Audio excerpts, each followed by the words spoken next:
everybody. Welcome to another Comic Source Comic Boom collaboration. It's your DC Spotlight for the week of October 15th, 2025, post New York Comic Con.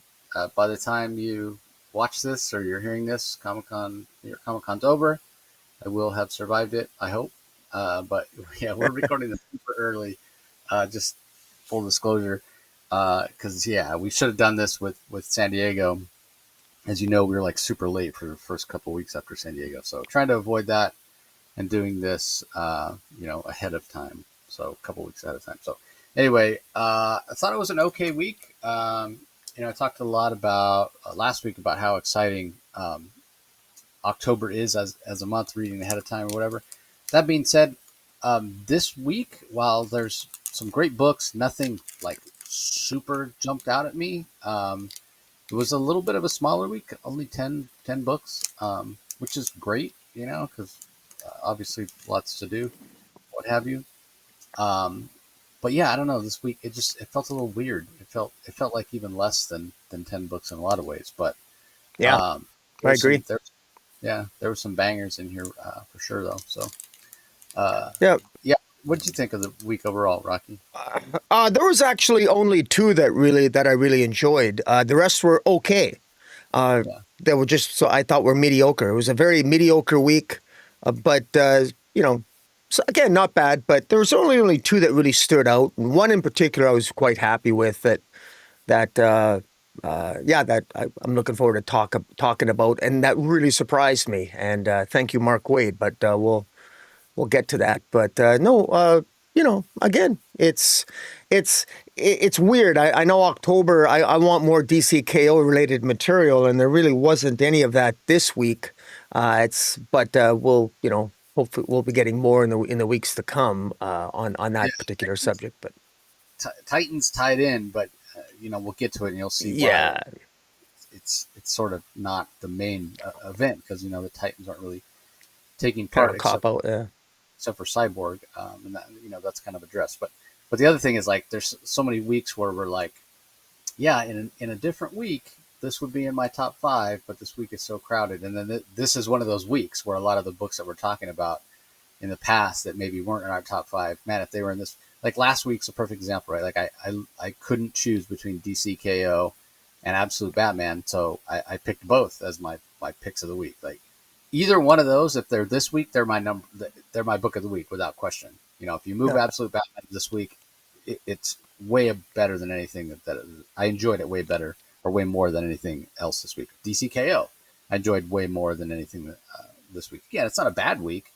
It's just interesting the way that things fall sometimes. So anyway, before we kick it off, let me open up one of these packs of cards. Again, these are the Fleer Brilliance Superman packs that I got at San Diego Comic-Con, along with the Fig Pins, which I did open all my Fig Pins. And I did look. Fig Pin is going to be at New York Comic-Con, so I'm nice. I thought about taking my extra to trade, but I don't know. I want to stand around waiting for people to open packs. And the thing is that when you look at those different Superman Fig Pins that I looked at, like the one I got 2 of is like there's different rarities, right? Like there's like common, uncommon, rare, super rare, and ultra rare. And the one I got 2 of is a rare, so it's almost like, what am I gonna trade that for 2? Like ultra So I just decided whatever. Yeah. But I might go by the Fig Pin booth and get some more of those. We'll see.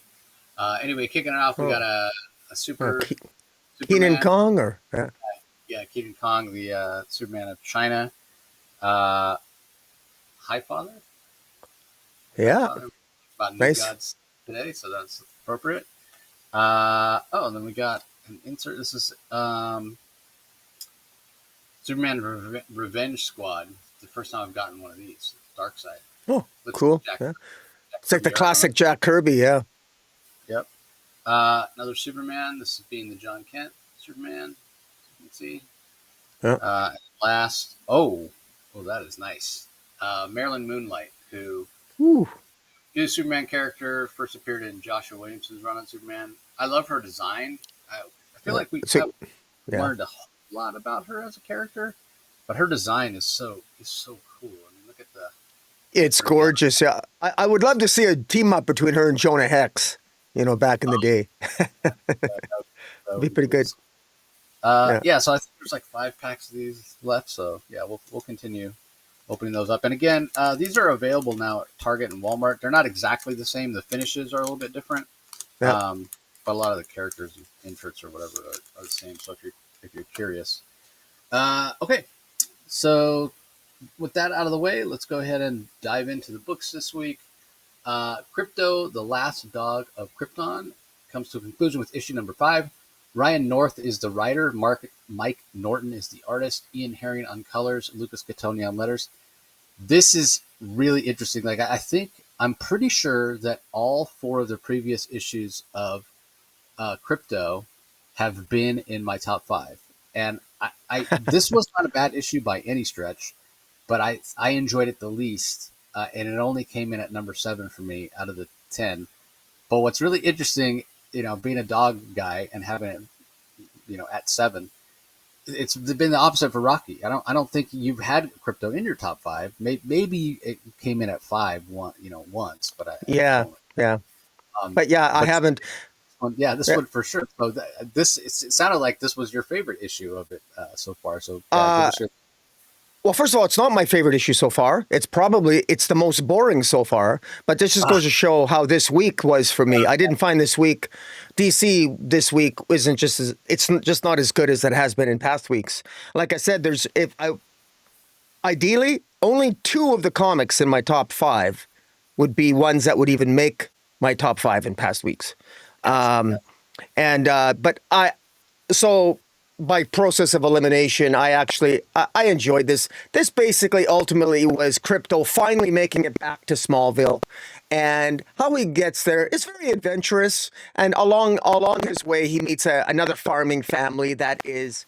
The victim of a home invasion, and he rescues the family from basically a woman who's invading the home and being violent and waving a gun, and he you know she he the woman shoots Krypto. Of course, he's bulletproof, and he defends the family. And of course, she gets what's coming to her. The family's father ultimately disarms the female assailant, and Krypto is getting along with the family and playing along. And then, what I liked so well, and it took me. I read this twice because it's a relatively fast read, but I like the fact that Krypto literally he's sniffing and he can smell Kal-El. The scent of Kal-El he can smell in a farmyard away, and he just flies away because at first you're wondering, well, what is he smelling?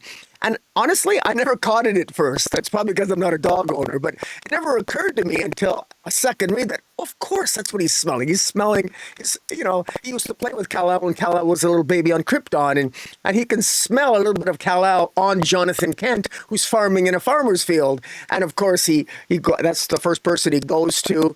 And then Jonathan Kent takes him home, and it's just a really nice scene. And then of course, young Kal-El, young Clark Kent has no idea that they clearly they infer from the circumstances and discover that Krypto has powers just like him, et cetera, et cetera.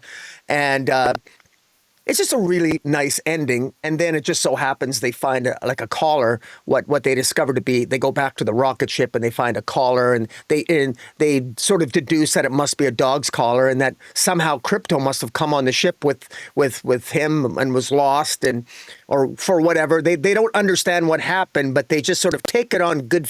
They consider it fate and take it on good faith that Krypto has finally found his way back to Kal-El, to Clark. Anyways, it was just very nice, and it ends that way, and it was just a really nice ending to a series. Ryan North's done a fabulous job with this series, and this is something where I might pick this up in hardcover. I hope they do a hardcover compilation of this because this is a really nice this is a really nice focus on Krypto, and particularly coming out of the Superman movie. I just think this does a lot of justice to the character.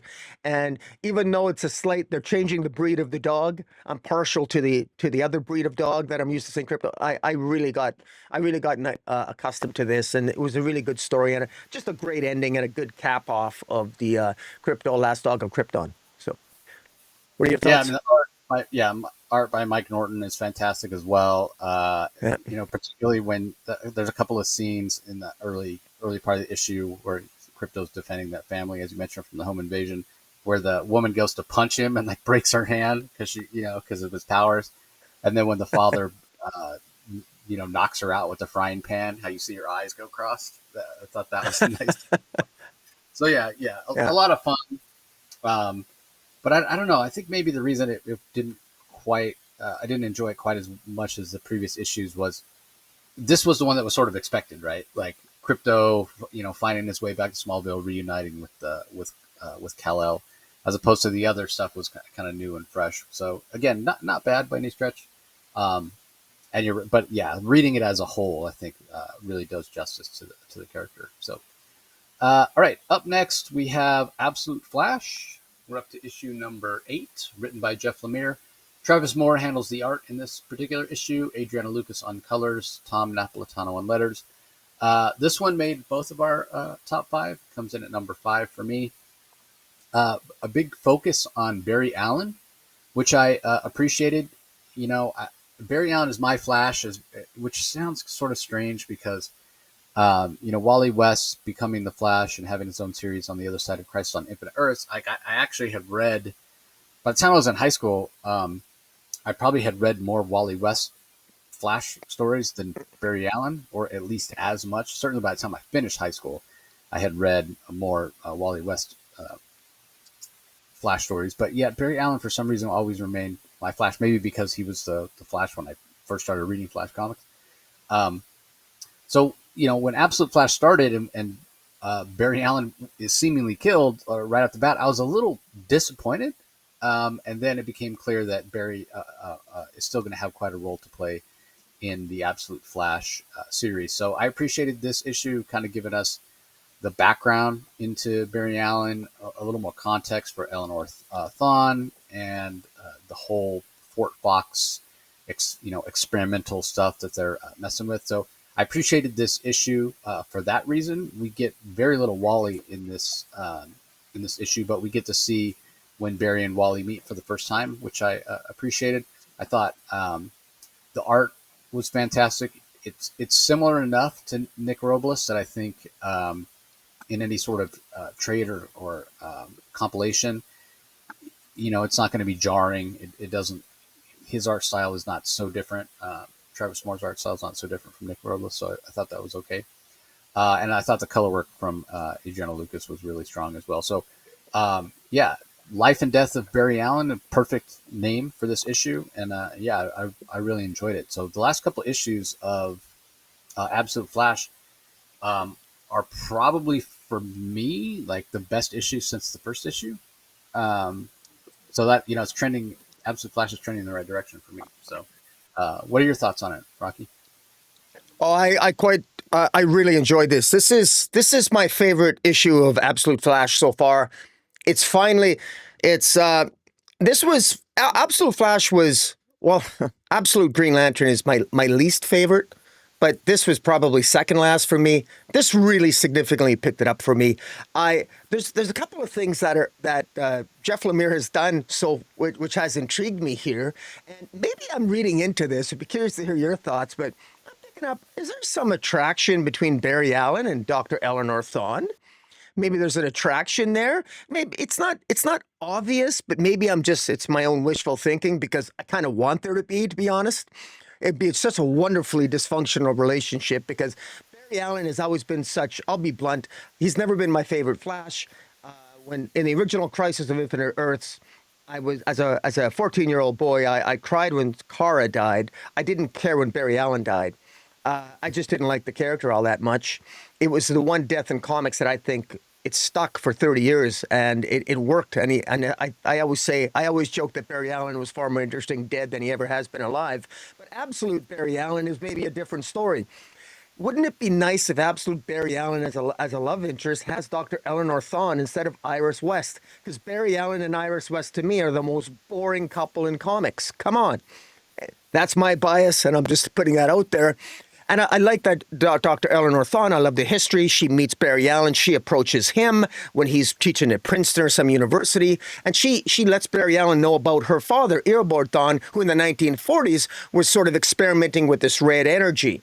And she intrigues Barry Allen by taking him to her Fort Fox, Colorado. Shows her she shows Barry Allen her calculations. He says that her calculations are wrong, but he's intrigued, so he wants to work on it. He works for her for 2 years. We know that Barry Allen has worked for Eleanor Thawne, Dr. Eleanor Thawne, for 2 years before he even meets Colonel West, who is Wally West's father. And they're both sort of working together to try to build this to try to get the secrets of this red energy and accessing it. And Barry Allen really wants to experiment. He wants to be the one to wear the suits to go into this experiment. I mean, the same experiment that Eobard Thawne pushed Jay Garrick in back in 1940, and they show a flashback of that where Eobard Thawne pushed Jay Garrick into this red energy back in 1940, and then he disappeared along with Jay Garrick. And we also know that Eobard Thawne in the past heard voices. He heard a voice in the red energy calling to him. At the beginning of this issue, we have Barry Allen hearing the voice of somebody calling to him, saying the name Wally West. Make sure it's Wally West. Well, what does that mean? What's the red energy? Is the red energy omega particles? Is it the absolute version of the Speed Force? There's we don't really know. But we do know that artistically, whenever we see the Flash use his powers, we don't see yellow lightning. We see red lightning, kind of a red, dark lightning, which is kind of cool. So we know it's not like the mainstream Speed Force. We don't think. We know it's not really lightning. It's something else.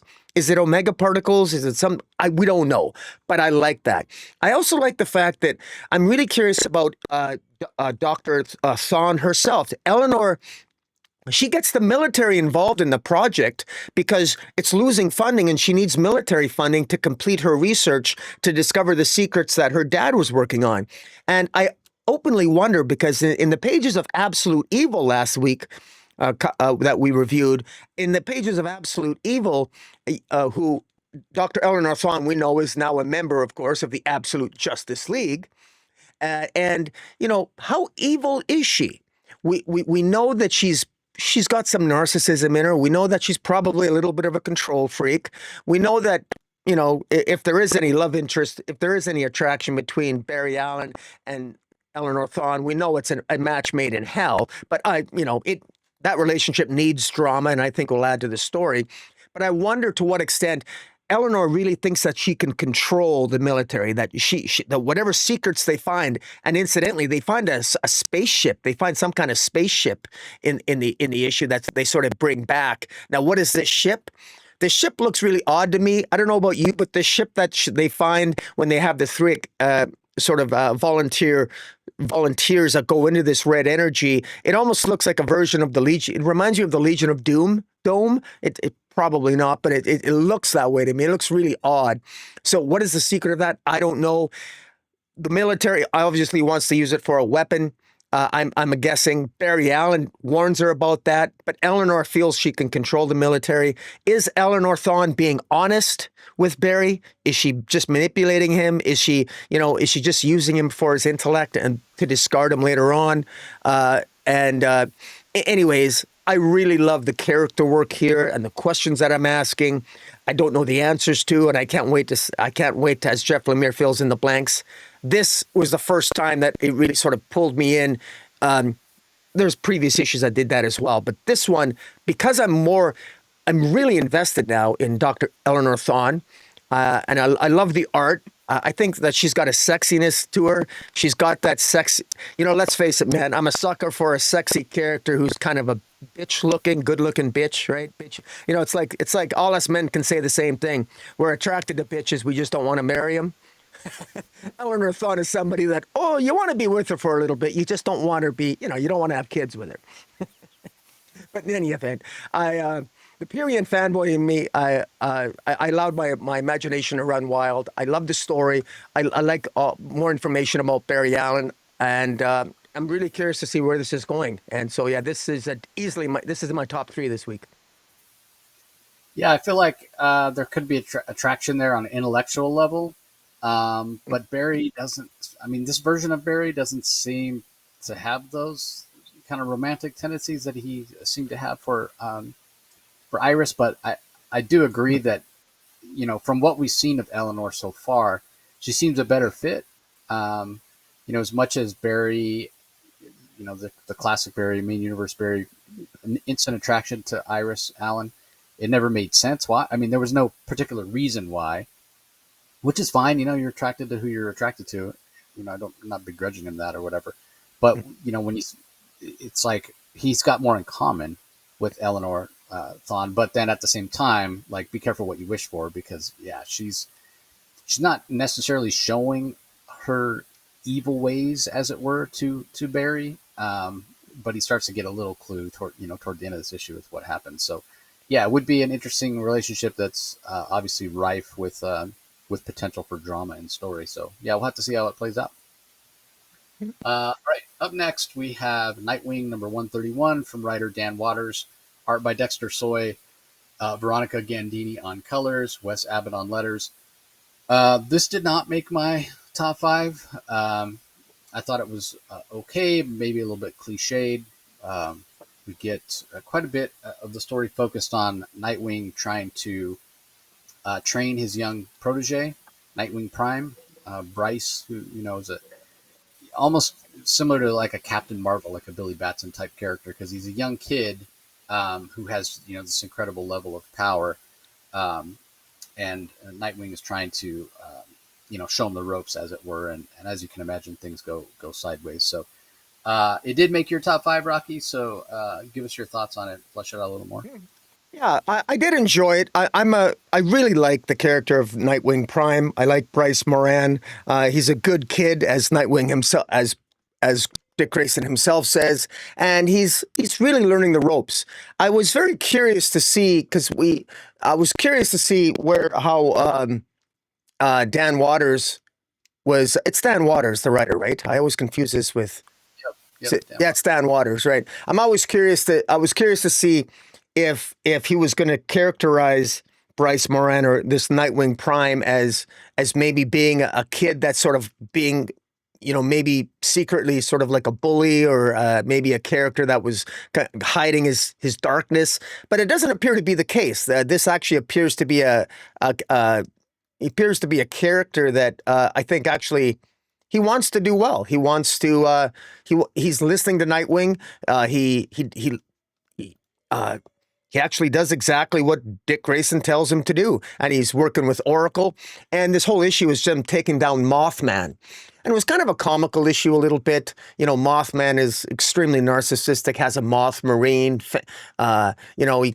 He's always comparing himself to Batman. I bet Batman doesn't have a Bat Marine like I got a Moth Marine, and what have you. And essentially, Nightwing just sort of schools Nightwing Prime on how to, basically be his backup as he takes down Mothman. And that's exactly what happens. And that takes up substantially most of the issue. Nightwing becomes in danger. Nightwing gets dragged underwater.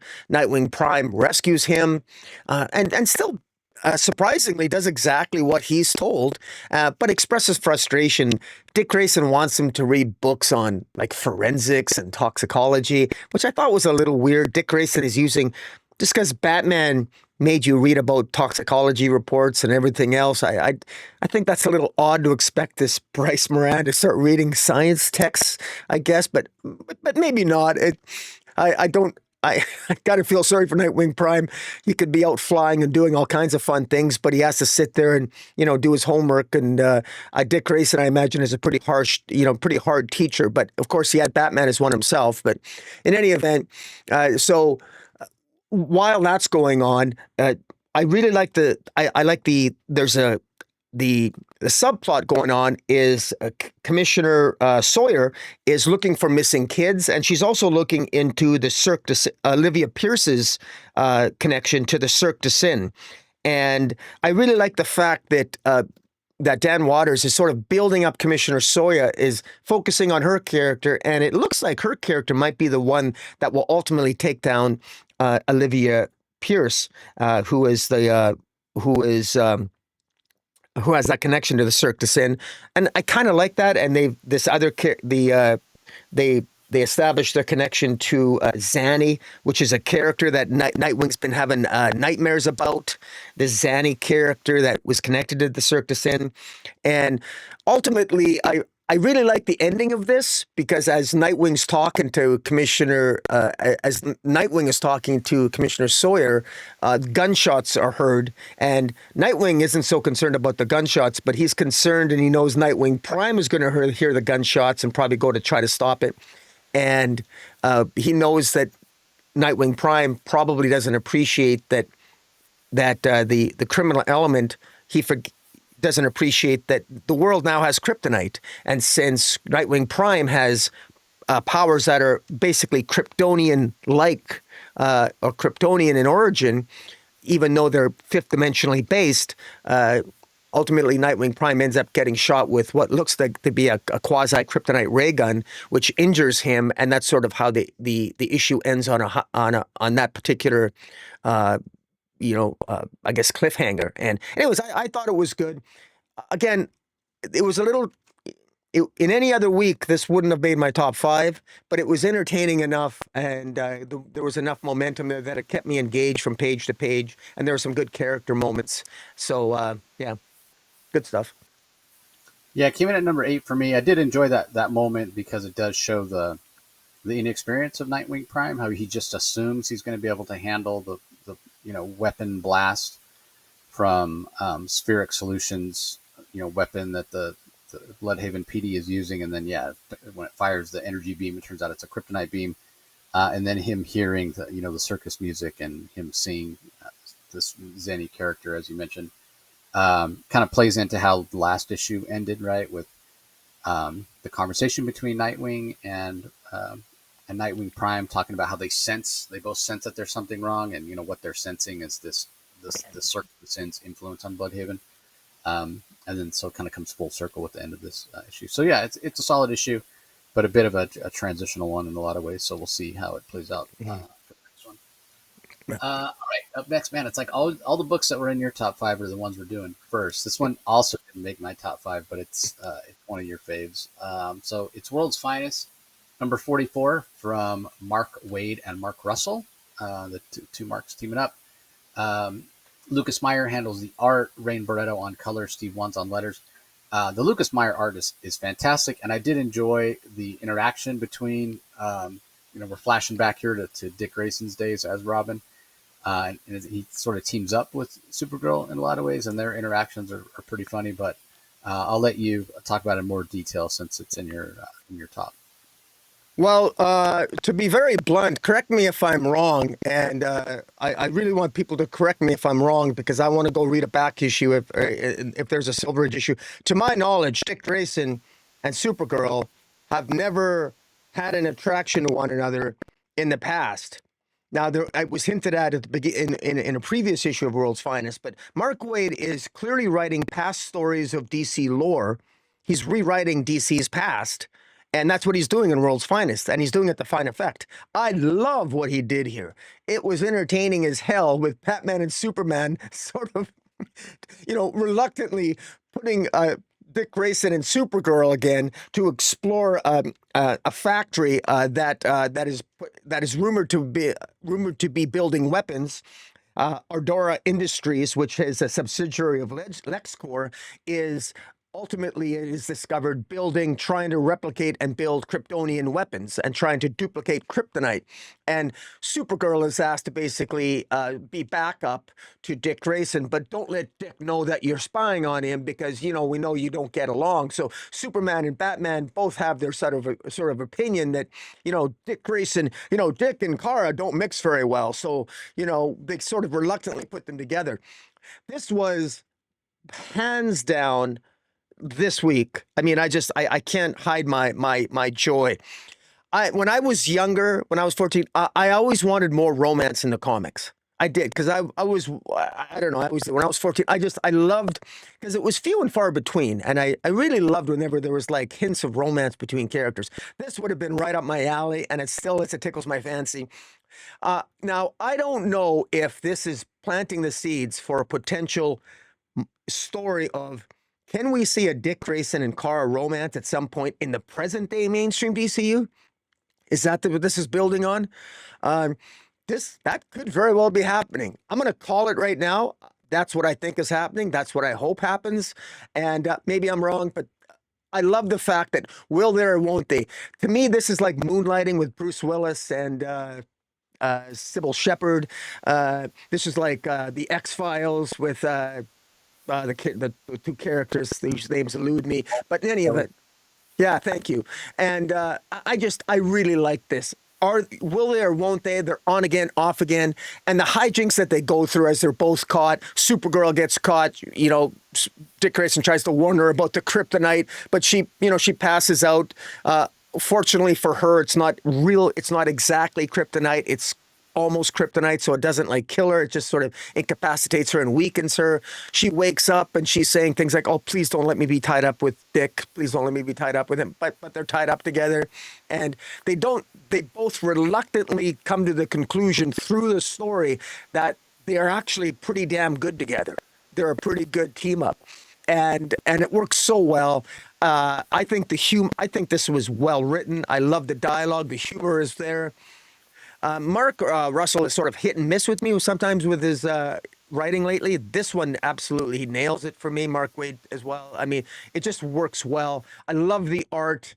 There's a sexiness to Kara, and there's a it's Dick Grayson. He's having so much fun. There's a couple of crazy moments where, I mean, that I think maybe lack a little bit of verisimilitude. I mean, at one point, Dick Grayson takes a credit card and throws it into a scanner, and he actually manages to get it in. I'm thinking, like, there's no way he's going to do that with his mouth. I don't even think Bullseye could do that. Over in the Marvel Universe, Bullseye is like thinking to himself, hey, I can't do that. How can you do that? Anyways, but I don't care. I'm forgiving all those minor little hiccups of verisimilitude. I don't care. I had so much fun with this, and then at the end, oh my God! I mean, Kara and Dick Grayson are making out in the Batmobile, and they and of course they're flipping around, and as they're touching each other, they accidentally put on the proximity alert, and they need to shut it off before, of course, Batman shows up and Superman shows up, and of course they see exactly what's going on, and they can't believe it. It's like, what? Did you guys just... And of course, Kara is embarrassed. She's like flies off. And anyways, I thought it was excellent. So right away now I'm thinking to myself, and what I love about this is now whenever I see Kara and Dick Grayson in a modern day story, I'm asking myself, hey, are they going to be, checking it, I mean, I know, okay, everybody wants Dick Grayson to be with Oracle. I get it. I know that. And Barbara Gordon, Batgirl, I get that.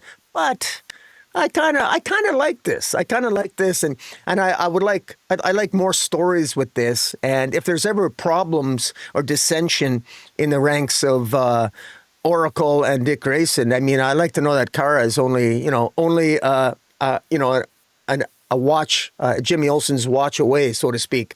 But anyways, I love this. I thought this was fantastic and reminded me of the old stories when I was younger, reading the adventures of Supergirl in the Superman family, dollar books. I absolutely love it, and easily my top 3. Yeah, obviously, as you mentioned, Dick Grayson and Barbara Gordon, Nightwing. What's the Birds of Prey issue, Birds of Prey 8, when she's still paralyzed, but he's on the date and they go on the trapeze, whatever. So that actually occurred. That issue actually occurred probably when I was the most removed from comics I've ever been since I started reading comics when I was 5 years old. At that time, I think I was only picking up the Superman titles, and I wasn't really plugged into anything that was going on at Marvel or even the other books at DC, and I didn't find out till later. And I remember when I found out how popular that issue was. I mean, the popularity it definitely has peaked. There was a time when that issue was like a $50 book, just raw, like not even graded. It was like everybody wanted it, and I remember thinking, I don't get it. I don't begrudge the relationship or whatever. If they were real people, hey, whatever makes them happy. Different, live and let live. Different strokes for different folks and all that. But I never. That's not two characters that I ever would put together. I don't find it particularly interesting, Dick Grayson with Barbara Gordon. But again, a lot of people seem to enjoy it, as you mentioned, and there was all the rumors, which I never bought into, that they were going to get married in issue 100 of Nightwing. Didn't even come close to that, obviously, but I sort of feel like that relationship is just it's almost cliched in a way, right? Like you look at the favored son of Batman's son, in quotations, whatever, Dick being the first Robin, and can seemingly do no wrong, and how he's the pillar of the DC community and everybody loves him or whatever. And then you look at Barbara Gordon, and she's kind of almost the female version of Dick, and having gone through the trauma of being shot by the Joker, and she's so well known because of her role as Oracle, and has worked with just about everybody at some point, and is brilliant and nice and gorgeous or whatever. And so it's almost like the captain of the football team and the head cheerleader, getting together or whatever. In a way, that's just boring and cliched or whatever. So, I mean, I totally agree with you that this kind of will they, won't they, you mentioned the Moonlighting, one of my favorite shows back then with Bruce Willis and Sybil Shepherd. And Dave and Maddie, will they or won't they? Yeah. And God, it was just so fun. And that if you don't know the show Moonlighting, it's unfortunate because it had a lot of popular and classic music from the 80s and before, a lot of classic rock songs and pop songs and what have you. And that's really the reason it's not on streaming and hasn't been kind of reintroduced to newer generations, because it would be so expensive to pay the royalties for those songs. But go and look it up, like go and read the Wikipedia page or watch some YouTube videos on it, because it changed television. Like the way that it was built, the scripts were so much longer because there was so much dialogue with people talking over each other, whatever. Like you think about like the dialogue of something like Gilmore Girls, which a lot of people know. Like Gilmore Girls doesn't exist and is not a hit without Moonlighting, because that was the first show that really kind of did that. And it was fascinating, and people loved it. And, there was some behind the scenes drama as well, because it became so popular so fast, and the stars got in big demand. It launched Bruce Willis's career and whatever. So yeah, there is precedent for this, and it really works, especially when you talk about the time frame that these stories are taking place in World's Finest. So I say all that to say that, this didn't make my top 5, but I do agree with Rocky that I would love this relationship to bear fruit. But at the same time, it's like, man, I think of like Wally West and how badly he's been treated by DC at various times, and how the fans just revolt. And if you completely like undid the Dick Grayson and Barbara Gordon relationship, there's such a huge fan base for that. Like it would be like trying to separate Harley. There'd be such a backlash or whatever. But there's a part of me that I'm like, I don't care, because I would prefer this. I think it's more interesting. Like if whoever wins DCKO and gets to rebuild, or sort of reimagine the DC universe, goes, oh, I'm going to put Dick and Kara together instead of Dick and Barbara. Like that's the way you could do it. Right? Have Dick and Barbara have like a more of a brother sister type relationship, where they can really care about each other but don't have necessarily romantic feelings. And that's the way it's always been. Completely erase it. But man, again, you would be such a revolt for a certain subsection of fans, and I don't want to make them mad and take away something that brings them joy. But I just sort of I'll make them mad. I got no problem making them mad. I got no problem. But yeah, I just sort of wish that instead of going down the path, all those years ago, it's been 20 years now since they went on that Dick and Barbara went on that first date. And it wouldn't have been Birds of Prey, obviously, because Supergirl wasn't in Birds of Prey. But if at that moment when they decided, hey, we want to do like this long-term romantic relationship for Dick Grayson, if they had just chose Kara at that point, I think it would have been interesting. Because you're right, there really hasn't been. I mean, there's been hints here or there, and there's been Elseworld stories here or there that have hinted, but it's never been anywhere near as overt, obviously, as this. It was hinted at earlier in a previous issue of World's Finest, and then this is coming right out and saying it. That there's attraction there. So, yeah, I agree with you. It would be nice to see, but at the same time, I kind of don't ever expect to see it. Um, Yeah. but maybe in the Absolute universe, we could have Dick Grayson and Absolute Supergirl. That would be cool. Yeah. Anyway, Huh. move on. Up next, a book I know is not in Rocky's top five, but it does make my top five. Now, I said previously that the previous issue was my least favorite issue of the run so far, and that being Wonder Woman 24. I just did not like it. It was not in my top five. I think it might even come in last for me that week. This swings back for me, and I did enjoy this issue of Wonder Woman, issue number 25, a lot more. Um, and it actually made my top three. So written by Tom King, Daniel Sampere on art, Tameya Mori on colors, Clayton Cagle on letters. And it's called The Isle of Mice and Men Part 4. And the reason that I enjoyed this is because we get the origin of the Isle of Mice and Men. We get the origin of Mouse Man. We understand, we're told why they only can say those words, Mouse Man knows. Um, what's the other one they say? Mouse Man has ears or something. Um, Yeah. Yeah. that's explained. It gives it context. It still doesn't make it any less annoying for some people, I'm sure. But I appreciated, getting context and understanding how it all came to be. Um, and also it shows the depravity of Mouse Man as well. Plus, there's an epic fight between Mouse Man and Wonder Woman here, which is really great. So, and when you add the great Daniel Sampere art and the cliffhanger ending, um, I just really enjoyed this. But I mean, I'm right there with all y'all with the whole, Mouse Man knows, mice have ears. I'm pretty tired at this point of hearing those sayings. But again, because this is the origin story, we see people on this island. We understand why they went there, and we get an understanding of why those are the only two things that they're supposed to say. Um, and again, I like the cliffhanger ending. I like the setup. So um, now, in no way am I enjoying this series as much with this Mouse Man arc as I did, previously. As long as the Sovereign arc took, I feel like it dragged a little bit and took a little bit too long. Um, there are aspects of this Mouse Man arc that I do enjoy, like the stakes that are here for Wonder Woman, her making a decision to go to this island, even though she's not supposed to. We get more context for that, how they got there, sovereignty and recognition from the United Nations and what have you. So a lot of my enjoyment of this issue was just because it explains the context of the island a lot more. But I'm still going to probably be happy when this arc is over and we move past the whole Mouse Man thing. So um, I have to think this probably came in last for you, Rocky, because it's still. Uh, no, it didn't come in last. No, Okay. I didn't.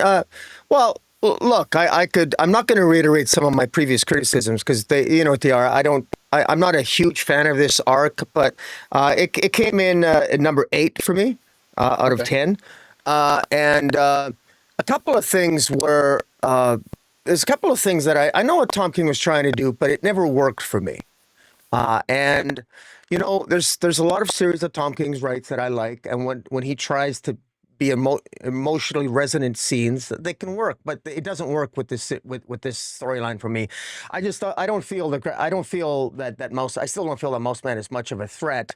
Although, and the other thing here is, why do I feel so much pleasure when Mouse Man says no thank you to Wonder Woman? Because I can't stand when Wonder Woman says it, and when Mouse Man said it and smashed Wonder Woman's nose, it actually made me feel good. I don't think I'm supposed to feel good when Wonder Woman gets her face bashed in. I felt good when that happened because it was about time. It was about time that something happened to her, and she got a little bit of comeuppance. The other thing that feels a little bit forced to me is we made the comment before that it is a little bit wonky that Wonder Woman takes her infant child with her while she to an island that she knows she auto anticipates she's going to be in harm's way, and it really feels forced in this issue that at the end of it, it's revealed that Mouse Man has her daughter. He's managed somehow. he not only has Ada Candy now, but he managed. Wonder Woman thought she was successfully hidden her daughter, her infant daughter, but she didn't. Now Mouseman has the daughter, so it all seems forced from the beginning to set up the plot point that now Mouseman has her daughter. So it feels forced for that reason. But let me give, I'll try to give some underhanded compliments here. What I thought really worked for me is that I thought it was really, it really made me feel bad. There was flashbacks where it showed as Mouseman was taking over the island, and this Mouseman, whose real name is Carl Dentor. This Ernest Pye was the person at the beginning who was Ernest Pye. Sort of reminds me of like the leader of Scientology there, where he wanted to create his own island where you could go on an island and live free from superheroes and free from capes and what have you. And he does that, but ultimately he ends up being the victim of Carl Dentor, the victim of Mouseman, and he ends up crying out for Superman for help, ironically enough, as Mouseman literally traps rats onto his stomach, which is I think was a form of torture in the Middle Ages, where he literally has poor Ernest Pye has the mice literally eat into his flesh, just horrifying. And then just as he's indoctrinating the populace into saying Mouseman does, Mouseman knows, it shows a father disciplining his child and who's at a supper table and all she wants is pizza, and he's slapping her and he's beating her, saying, no, it's Mouseman knows. It's like, it really, I actually felt that. That felt unbelievably cruel, that not only was and it's one thing for Mouseman to have that control over the populace, but that he controlled parents to treat their children that way. Another little nitpick of mine, and I don't want to overplay this, but all the villains and all the bad guys are men, none of them are women. And all the parents that are bad, that are indoctrinating their children, it's the dad that's punishing the young girl. You don't see the mothers doing it. All the rebels are women. All the bad guys, all the mouse men's are all men, and all the rebels they're all women. You can maybe there's no reason to have that strict dichotomy. Mix it up, Tom King. Mix it up. I mean, you don't. Again, I don't think that was necessarily intentional, because I think very clearly with fascism or autocracy, everybody's affected by it and everybody gets pulled into it. And you don't need to necessarily, you don't necessarily need to suggest that somehow this is gender specific. It's not. So now, again, that might be me reading a little bit too much into it, but there were moments here where I'm starting to feel the gravitas. I'm starting to feel Mouseman being a little bit more of a threat. I mean, he is more threatening, I will admit now, finally, than the Sovereign is. I think he looks a little bit ridiculous with his teeth and what have you, and the ears. But there are moments here. I think this can really build up to something interesting, and I'm curious to see what it is. I'm curious to see what the Mouseman's connection is. Why is he so powerful? How is he able to battle Wonder Woman almost to a standstill? Where did he get his powers? Are they mythologically based? Is he related to the matriarch give him his powers? How exactly did he acquire his power set that he could literally break the tiara with his bare hands? These are interesting questions, and that, I am intrigued. So it's not all negative. I mean, but this could become an interesting story, and there's tidbits here that sort of like make me go, maybe there's something there. But didn't make my top 5, but I am more intrigued with the storyline finally than I have been in the past. Yeah, I mean, I agree with you on a lot. I mean, we typically are not necessarily on the same wavelength with Wonder Woman, but this time for sure, I'm right there with you. Like, how the hell is Mouseman so strong that he can go toe to toe with Wonder Woman? That doesn't make any sense to me. I mean, we're not told that he has powers. Maybe he did. Maybe that was his plan all along. I'm going to go to this island where nobody else has powers, and I'll end up ruling it eventually because I'm the most powerful one. Which, if that's the case, that just makes him more despicable. He's a very unlikable character, regardless. I don't share the same feeling of enjoying seeing Wonder Woman get a little bit of comeuppance. I wanted to because he's annoying. Not that she's not arrogant. Not that she's not arrogant. Recently in this book, she herself has been a little bit unlikable with her behavior, basically ever since Steve Trevor's death.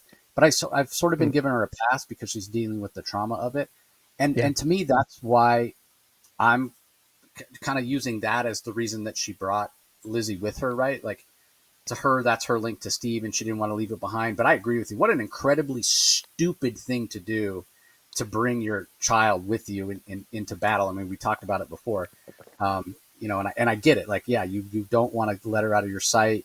You love her. She's your link to Steve, who you loved as well. But still, just a really dumb thing to do. But the other part of it where we're on the same page is what does this mean going forward? And for not only Mouseman, but for Emily, right? The Amazon that kicked off this whole story arc way back in issue 1, with that incident in Wyoming, because we know that she eventually becomes her daughter Lissa eventually becomes the matriarch, and it's the Paradise War or whatever it's called, and how does Lissa and Emily being trapped along with Etta Candy on this island, how does that play in eventually to Lissa becoming the matriarch, if at all? How does it at all play in or provide context to why the matriarch ends up turning against whatever? Like, we have no idea, but I can't think it's unrelated. It could have just been Etta Candy that was, along with random strangers or random citizens, and Wonder Woman still would have gone and broke the rules and gone to this island to rescue them. So, why is it specifically Emily and Lissa that were there? And how does that play in? Because we've already seen hints in the last issue 24 of Wonder Woman, flash forward scenes of the Paradise War and what have you. We've seen dead Amazons on the beach. So yeah, really intrigued to see how that all plays out. But I'm ready for the whole Mouseman stuff to be behind us, definitely. So anyway, let's move on. Up next, we have first book that's in both our top 5 for the week. It's Superman Unlimited #6. This actually makes my top 3. Into the Heart of the Kryptonite Kingdom, Part 2 of 2, from writer Dan Slott. Rafael, Alberquerke, and Mike Norton are the artists. Marcelo Mayalo on colors, Dave Sharp on letters. I really enjoyed this for the stakes that are here and for how well Dan Slott gives us characterization of all the characters. This is who Lois Lane is. This is who Ron Troop is. This is who Superman is. They act so perfectly in character.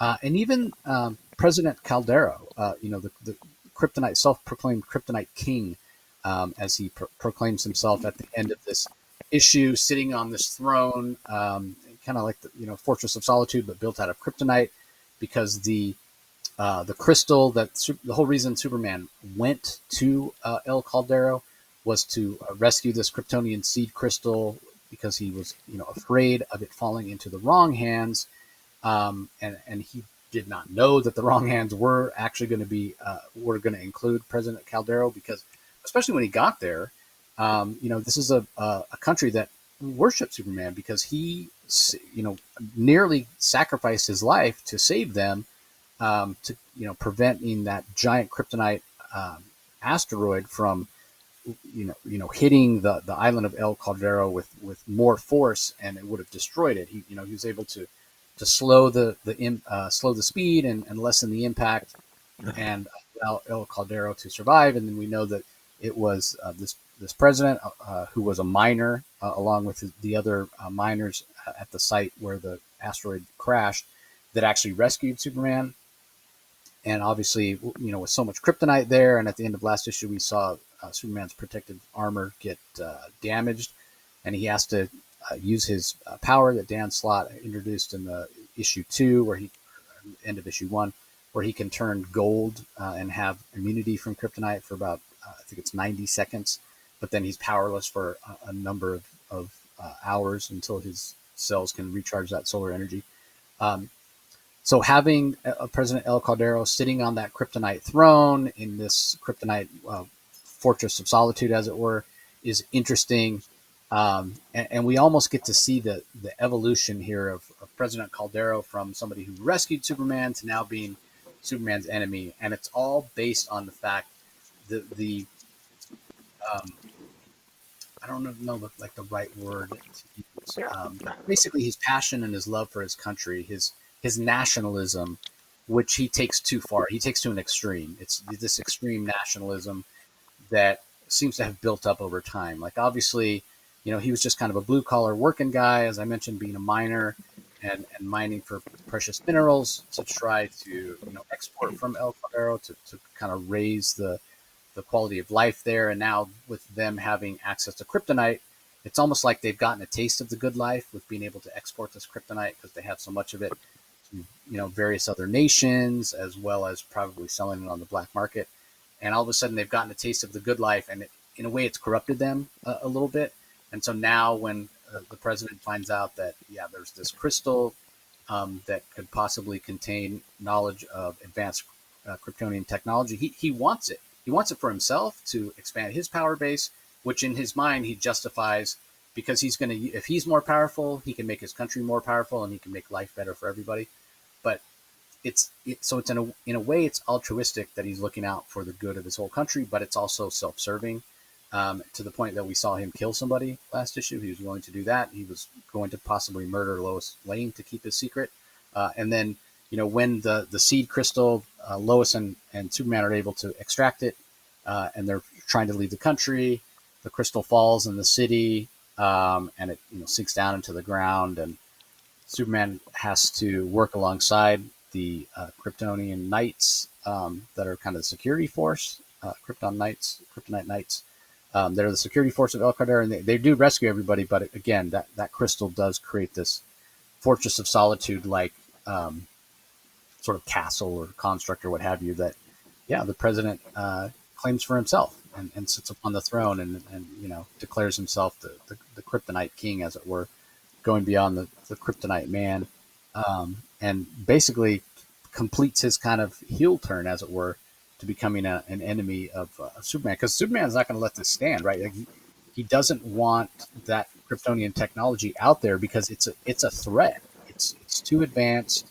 It allows people to do things that they shouldn't.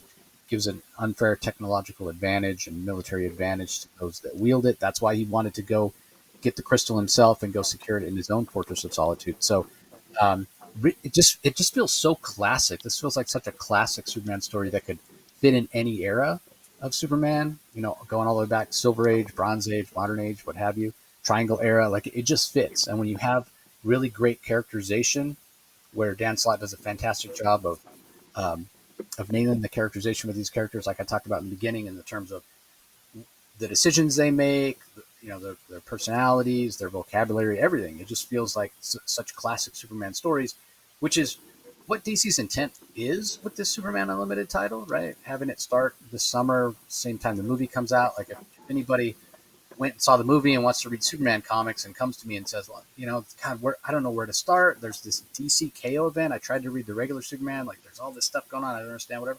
Like go read Superman Unlimited. Pick up the first issue of Superman Unlimited and just start reading it, because you don't need to know anything else that's going on in the DCU. You don't need to have ever read a Superman comic before. You can pick up the Superman Unlimited series and just be fully immersed. And that's fantastic that DC has a title like that on the stands right now. So anyway, like I said, it came in my top 3. The art is fine. Again, I've said before, I'm not the biggest fan of Rafael Alberquerque on this.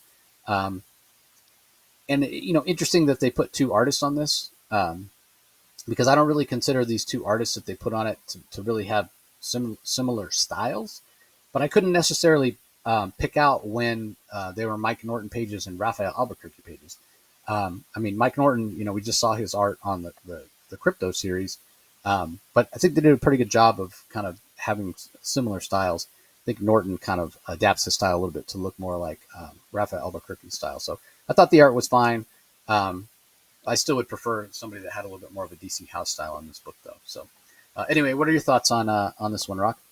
Well, just I will say that we commented on the last issue of how kind of like Superman was a little bit stupid. Like he doesn't think like Batman. Like Superman shows up in El Caldero, and he actually tells Castillo, the emperor, the dictator there. He tells him that what he's looking for. He tells him, "Oh, it's from Krypton. It's very powerful. I don't want you to have it." He pretty much tells of a character that he already has dubious suspicions of, that there's this massive, powerful crystal I'm looking for. And then at the end, Superman actually made things worse. By going there, Superman made things worse. The crystal now is activated. The crystal was found. It was actually put on the ground, and Dan Slott is clearly treating this crystal much like the Superman movie, the original Superman 2, or Superman the original movie, where you throw the crystal forms a crystalline structure, but in this case it's a kryptonite crystalline structure, and it's also apparently that it has its own controls. It's literally its own fortress of solitude. This is a second fortress of solitude, but this is a fortress of Kryptonian solitude. But the person who's now on the throne is this Kryptonite King, Castillo. This is a disaster for Superman. Plus, Castillo now has access to all the Kryptonian tech, all of Kryptonian history, and then Superman just flies off and leaves, and he leaves. Like, what are you doing? I mean, you went there to get it. You went there, you made it worse. You gave him, I mean, talk about handing a villain the keys to the kingdom. My God, what a profoundly disastrous turn of events for Superman. Now, I realize Superman has to leave. He's weakened. He's got to leave. And I also realize at the end here, you didn't mention it, but somebody shows up we haven't seen in a while, and that's John Kent. Where has John Kent, son of Superman, been? He shows up. He's going to be working with Lana Lang and John Henry Irons to go through the kryptonite trials to sort of, I'm assuming, help, get to the bottom of, some of the full impact of all this kryptonite being on Earth. So that's interesting. But this was a moment of, I realize this show is just, I mean, Batman's got to be shaking his head thinking, Cal, how stupid do you have to be? I mean, Superman should know better than this. I think that, anyways, I'll let it go. I don't know if that's, if I'm nitpicking, I think Superman should be a little bit more intelligent than this, especially Lois herself. I mean, Lois should have been more intelligent in this as well, but it is a good story. So I echo your sentiments of what Dan Slott in terms of how he nails and understands the characters. I think he was a little bit loose with Superman's intelligence, much like Tom King was with Wonder Woman with taking the kid with her to the Mouseman Island there. But anyways, nitpick. Yeah, I mean, I don't think of it as intelligence. I think of it more as just he's too trusting, and that's just because that's who Superman is. So I can kind of understand it. Was it a stupid move? Yes, 100% it was. But it was made out of Superman's hope that people would do the right thing, just like he tends to do the right thing. But this is a different reality that he's faced with. He's now on a planet where kryptonite is much more plentiful than it was in the past. And he's got to make an adjustment because in the past, this is who he is. He's too trusting, and it can lead to disasters like this one. But in the past, it's okay if things go wrong and I trust the wrong person because I have the ability and the power to fix it and to bring them to justice or whatever. That's been the case in the past, right? Like, I'll trust this guy, and if it turns out my trust is misplaced, it's okay because I'm more powerful than they are and I can fix it. That's not the case if everybody has kryptonite and he's no longer, has the ability to confront somebody and right the wrong, as it were. So he needs to make that adjustment. And maybe he does need to be a little more or a little less trusting or a little more paranoid, however you want to put it.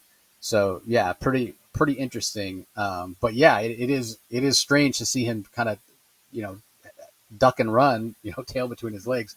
But as you pointed out, he has no ability, he has no powers, he has no abilities, he has no choice but to leave. But it is strange to see for sure. All right, up next, book that's in I think my top 5, but not yours, if I'm not mistaken. Mm-hmm. That's right, number 11, which comes into my top 3. Written by Ram V. We have art by Evan Cagle for the majority of the issue. Dennis Cowan handles the first 4 pages with inks by Anthony Fowler. Whole thing is colored by Francesco Segala, Tom Napolitano on letters. I really enjoyed this. Seeing those first 4 pages from Dennis Cowan was great, and then we lean into the battle, as it were, that we saw last issue with these members of the Justice League going to confront and trying to capture Kamal, the little boy that has the new god powers, before he's taken off planet by Maxwell Lord. But things go about the way that we would expect them to in terms of Maxwell Lord, using Kamal as a weapon, using him for his own nefarious purposes, and the battle, the epicness, the scope of the story continues to grow, and it feels important. We get to see a giant Barda fighting against the various members of the Fatal Furies, which is really cool. And then we're left with this cliffhanger ending as there's an epic space battle about to take place with the Green Lantern Corps being vastly outnumbered, and the Black Racer showing up. Maybe he can even the playing field. We know how powerful the Black Racer can be, but typically he's just there to sort of be like that guide that takes people across the river Styx to the land of death. So will he take an active role? Will he not? We'll have to wait and see. The Evan Cagle art is really fantastic. I love the idea of finally seeing the true face of Desaad, because he's always been so ugly and kind of just evil looking, and come to find out that's been a disguise, according to this story anyway, canon for this week, is he's not like all deformed and ugly. He's actually very beautiful, but he chooses to look that way because he's kind of in a way paying homage to Darkseid, because Darkseid's visage is so craggy and unattractive. So I found that to be really interesting. Evan Cagle's art here is just fantastic. The fine lines, the color work from Sagala is really great. So in the last couple issues, we had one that focused on Seraphin, and the story has felt a little more intimate for the last few issues. When it started out feeling really big in scope, Ramvi has kind of shrunk the scope of the story for us to focus on certain elements to set up what's coming next. And this feels like now we're getting ready to, this is the beginning of an expansion again, expanding it out. So I got to wonder about the timing of that. Is it purposeful with the DCKO event kicking off? But yeah, I really enjoyed this issue. I think it's the first time that I've had an issue of New Gods in my top 5 in a while. But yeah, I really, really enjoyed it. So anything to add, Rocky? Yeah, I got a lot of criticism of, and this is, first of all, I don't think Ramvi understands it. Now, I can be reprimanded by those listening and perhaps even by you. I don't pretend to know a lot about the New Gods. In fact, I never read Jack Kirby's 4th volume. First of all, how do we know who's this character that shows up at the beginning? No one says he's the Black Racer. It's never said he's the Black Racer. He looks. Well, number one, he's black. Is he? I guess he's the Black Racer. It doesn't say who he is. There's no explanation for who he is. There's no explanation as to what his power set is. There's a bunch of esoteric nonsense about he's this guy by the name of, I guess his name is Otis Tennant. Okay, so what? He witnesses cycles of life and death and rebirth, and he's a guy working at a truck stop, and he sees Earth's being invaded, and so he suddenly turns into a Black Racer. Where's that coming from? I don't get it. Other scenes. Since when does Black Barda enlarge and has a power to become a giant? Is that the power set she has? She doesn't have that power. I don't understand. Where's that coming from? Also, Desaad, you mentioned his face. I didn't know he had a good face and he chose to have that face. Where's that coming from? I feel that all these things it's interesting, but I don't feel I know. I just, all this stuff is being thrown at this. Well, I don't know these characters enough to know where all this is coming from. And the Black Racer showing up loses all gravitas for me because I don't know who he is. So let me give you an example of what I'm talking about. When the Black Racer showed up in Final Crisis, that was an epic moment. Even Grant Morrison knew enough to explain who he was. When the Black Racer shows up multiple times through multiple issues of Flash over 4 or 5 years, that's an epic moment. Why? Because the Black Racer shows up when there's going to be a death of the Flash. That's how most people are going to be familiar with the Black Racer. He's a new god? Okay, that's interesting. So how does that play into role here? What's his power set? Why is this? Why did he clearly wiped out half the Nikati, or the, what is it, the near Niktari Armada. That's really cool. I just wish I really felt, I wish I felt the moment more.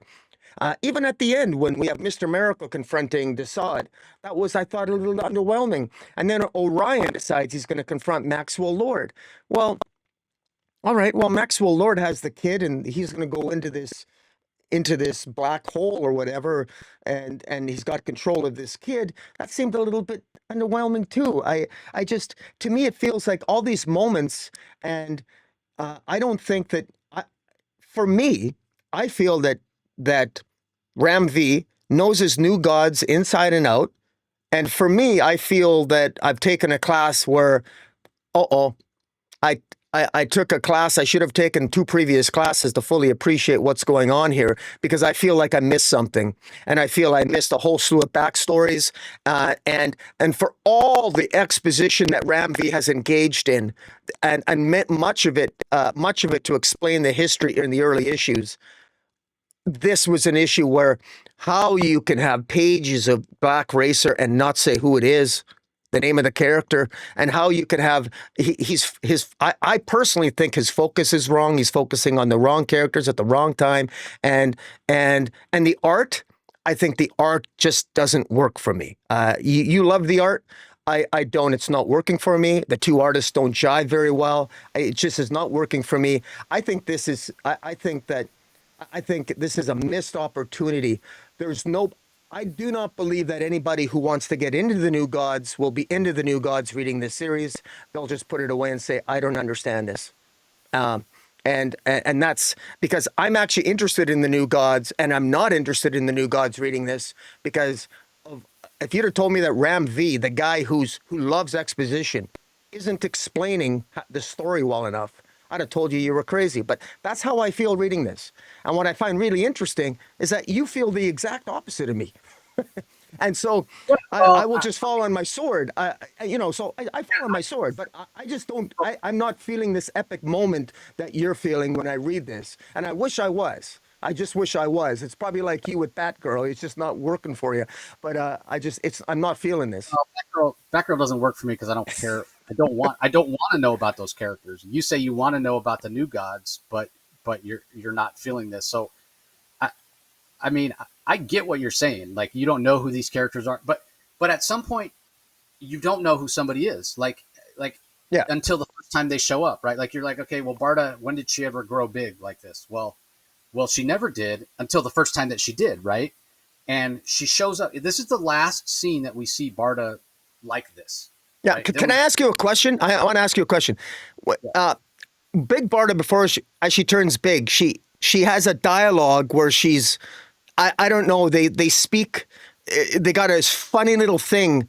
Desaad speaks in a language that's different before he reveals his true face, and then Big Barda speaks in his language before she becomes big. Is that them accessing their godlike powers? They say something. Is that what that's supposed to say? Do you know what I mean? I don't know. That's what I'm getting at, right? Like, Granny thinks that she's defeated Barda to the point where Bernadette, or maybe it's another one of the female Furies, puts her boot on Mad Barda. Harriet. Mad Harriet, yeah, like, forces her into the ground, and they think Barda's defeated. And then Granny Goodness turns around because she hears Barda saying, what good does it do to be able to see the weakness in a mountain? And now she's gigantic, and she has that other language that she's speaking. And to my point, this is the last time we see Big Barda in this entire issue, right? There's more pages, but this is the last time we see her. My assumption is we're going to get an explanation in the next issue to figure out, how did this happen? This is an awesome moment. I think the art's great. Her armor almost looks like feathers. And I just want to see this giant Big Barda who like, literally giant, like, 10 times the size of the female Furies, like, beat the crap out of them. Like, that's going to be satisfying or what have you. But, this could be the first time that Big Barda's ever manifesting this power. Again, I don't know. I trust that Ram V is going to explain it, and maybe he won't. And then, I'll be right on the same page with you nitpicking. But my point being that when somebody does something like this, when a character in the book does something like this, or when a character in a book makes their debut, like, everybody, it has to be a first time for everything. And the first time isn't necessarily explained unless we go with this very plodding point A to point B to point C and have it all, laid out. And I don't prefer that. Like you mentioned Rom V being super exposition heavy. Like if we look at his detective run, where he did kind of lay things out just painstakingly and take. I prefer this. Show me the exciting part, and then if you have to flash back a little bit and explain it, I'm okay with that. So yeah, I mean this guy is Otis Tennant, and to my understanding, this is the first time he's ever showing up. Black Racer was always this Sergeant Willie something or other. I always want to say Willie Stargell, but that guy was a baseball player for the Pittsburgh Pirates back in the 70s. The We Are Family Pittsburgh Pirates. But he was this soldier who was a quadriplegic who had been I think hurt in World War or in the Vietnam War, I think. And then the Black Racer, like the power of the Black Racer, found him, and then he took over the role or whatever. So as far as I can read in, or I'm assuming, is that for some reason this Otis Tennant can sort of sense what's going on with the New Gods and what's happening, you know, all that esoteric stuff that you didn't enjoy, that when because he's just a guy working at a truck stop or whatever. But for whatever reason, and maybe it'll be explained and maybe it won't, you know, the Black Racer power seems to be attracted to him, and then we see in the last page where he's out in space and he's about to either take part in this epic space battle or he's there to take all the people that die in the space battle to the land of the death, you know, as I mentioned. So I get what you're saying. It's like, okay, well, why should I be invested or why should I care? Because I don't know who this character is. And my point is, well, everybody has to show up as an unknown character at some point, right? Like we don't know future DC characters. There are future DC characters that will be created at some point that we know nothing about right now. And eventually they're going to have a first appearance. And when they first appear, we won't know anything about them. And it's not always the case where the first book that they appear in, everything is explained. So I completely get what you're saying. It's hard for you to be invested when you don't know anything about these characters and you're seeing somebody that you do know, like Big Barda, do something that you've never seen before. And if the art's not working for you, that's just adding to the frustration of feeling lost and not knowing what's going on in the story. Where I'm a little bit more, kind of reminds me of when I first started reading comics in a way where, I just started reading Amazing Spider-Man with issue 240 or 238 or whatever it was. And I was just dove in. It was like, I didn't understand all the references. I didn't understand, everything that was going on, but I just kept reading and eventually, everything made sense. So it's a little bit of that, which is not typical of modern comics and modern storytelling these days. It's definitely not. And so I can completely understand what you're saying.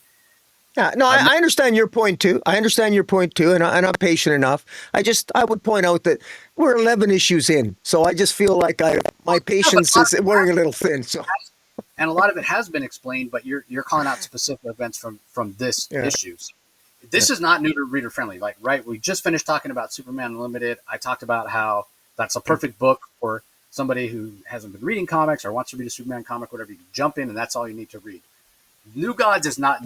If that's on this end, like super, new reader friendly and something I would recommend, New Gods is all the way at the other end of the spectrum. Like, it is advanced comic book reading. And if you aren't a longtime DC fan, yeah, you're probably going to struggle. And even you yourself as a longtime DC fan, you're struggling a little bit. Now, admittedly, I don't read New Gods. I've never really read a lot of New Gods. So I've never read the New Gods either. I've never read any Jack Kirby New Gods. I know it from like context, because they've shown up in other places. The Forever people were in some of the early Triangle era of Superman with the Cadmus Project and what have you. But I've never actually read any of the New Gods, any of the Fourth World stuff. I've never read Forever People. I've never read the Mr. Miracle. I've never read any of that stuff. But again, just through context, I probably know more about the New Gods from reading the Who's Who entries back in the day. That's where most of my knowledge from the New Gods. But I totally get what you're saying. So it'll be interesting to see if the next issue, if we get explanations for, why this Otis Tennant has become the Black Racer.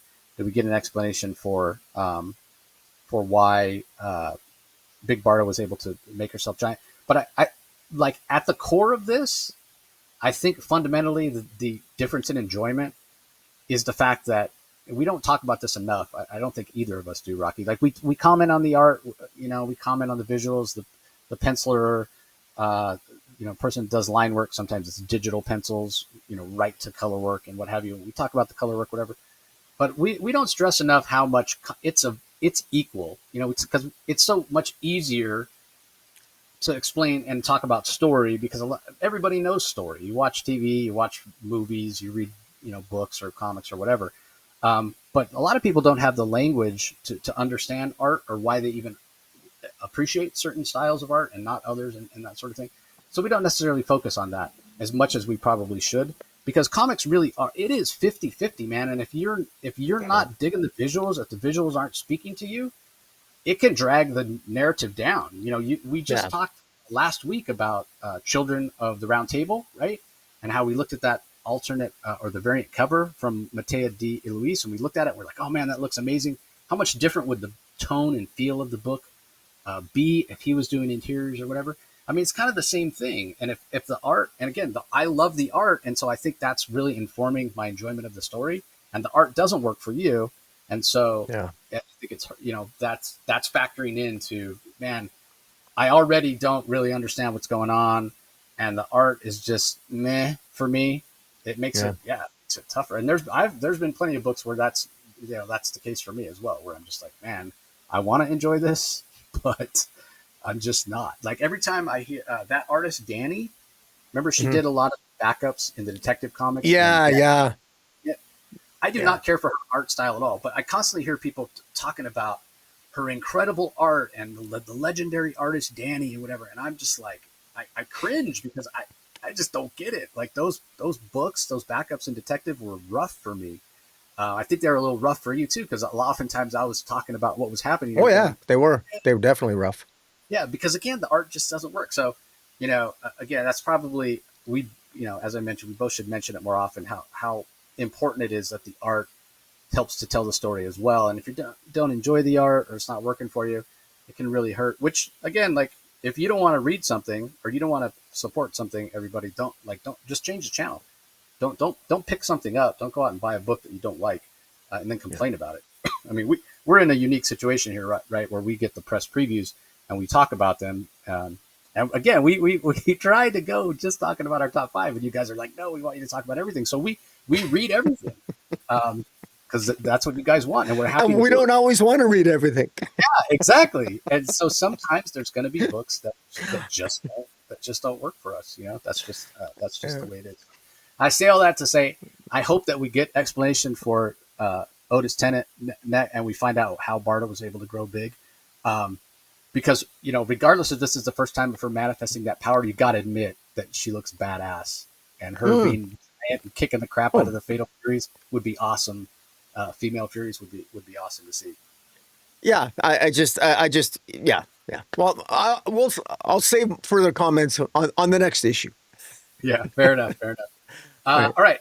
Let's move on. This next one is the one title this week that really ties in most closely to DCKO. Even at the point at the end, it says, next, New Worlds, New Danger, DCKO continues.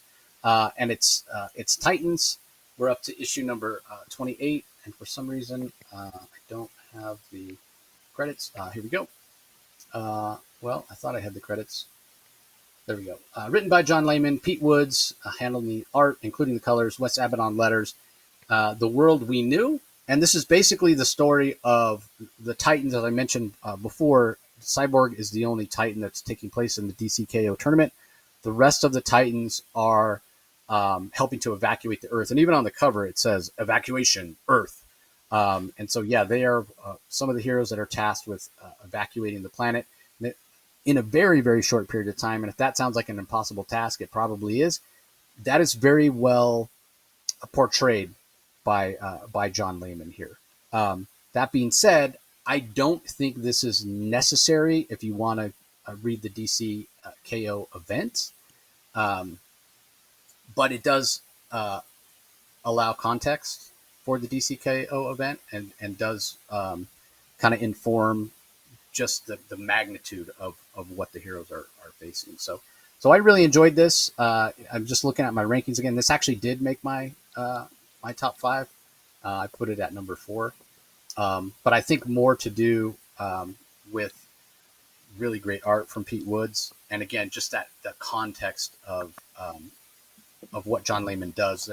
It's a very chaotic issue in a lot of ways with Donna Troy, who's currently the leader of the Titans, trying to sort of logistically coordinate all these different ways. Because I mean, you're trying to evacuate a whole planet. Like they're evacuating some in spaceships. Some people are going to the Phantom Zone. Some are taking boom tubes. Some are taking magical portals. Like there are so many people to evacuate. They can't do it just one way because again, it has to be done so quickly. So I really, really appreciated that. And then, amongst this, my favorite thing about the story is while this is happening and most of the villains are supposed to have been transported to the Phantom Zone, there are a few villains that apparently got left behind. And in some way, they're powered up. And we don't necessarily know how or why that's happening. But it's just adding another wrinkle. It's adding another level of danger for the heroes that are, that have stayed behind. They're not taking part in the tournament, that are trying to help evacuate everybody. And then at the end, with Granny Goodness showing up, along with those female Furies. Not exactly sure how it all, dovetails in with what's going on in the pages of New Gods, but I did appreciate it nonetheless. But anyway, didn't make your top five, just made mine. I'm probably gonna put it actually at number 5 because I knew when I did my rankings this week that I was gonna switch them around a little bit because I just didn't feel good about the way everything laid out. But anyway, anything to add to this? Well, it came in at number 7 for me. And by the way, I put New Gods 11 at number 6, so it just missed my top 5. So if I was harsh with New Gods 11, I mean, it wasn't, it was epic in scope, but in any event, Titans here. A lot happened. On this issue. It's not really necessary, but I'm kind of glad I read it. I'm glad that we have one corollary issue. Like, I'm glad that because Titans are the de facto Justice League, because even though Titans never really got a chance to shine as the Justice League, they really are on par with the Justice League, and they run alongside. We have the Justice League Unlimited now, and we can say the Titans are somewhat redundant, but they're not. And they're really stepping up to the plate, and I'm kind of glad that of all the issues, of all the particular individual DC issues that we have focusing on the evacuation of Earth, I'm glad this one does, and it's very detailed. It gives us a lot of details as to all the ring. And you mentioned it all. I won't repeat it. The Phantom Zone, using magic, using miniaturizations, doing all kinds of things to get them off the planet, and to great effect. And it really is pretty epic. And it ends on a high note too. And I actually felt the scope of this. And this is huge. This is huge what's going on here. That the evacuating an entire planet, They've never had to do this before. Well, they did do it in Final Crisis. I believe in Final Crisis, Grant Morrison. That was such a crazy story. I think that they shrunk everyone down and into little and then put them in and then froze them or something. And anyways, it doesn't matter. This was a good issue. It was good characterization. I actually liked that. My favorite moment was between Raven and Tara, when Raven goes in. And because, Tara wants to know what's going on. And I don't know why that scene was in there, other than the fact that, what's going to happen to Tara Markov. They're clearly doing their best to rescue her. So, and it just shows how the Titans even care for the villains, that they need to make sure that they're safe too. It shows it make them look that much more heroic. Even if they got to transport them to the Phantom Zone or use magic or whatever. I like that we see that. And I'm actually really interested to see are we going to get a redemption of Tara Markov or not? Is that going to be in the future issue of Titans? I hope so, but we shall see. And I think that the Titans needs more drama. And so I would like to see Garfield break up with Raven and go with Tara, if for no other reason to piss off all those Garfield, Beast Boy, and Raven fans.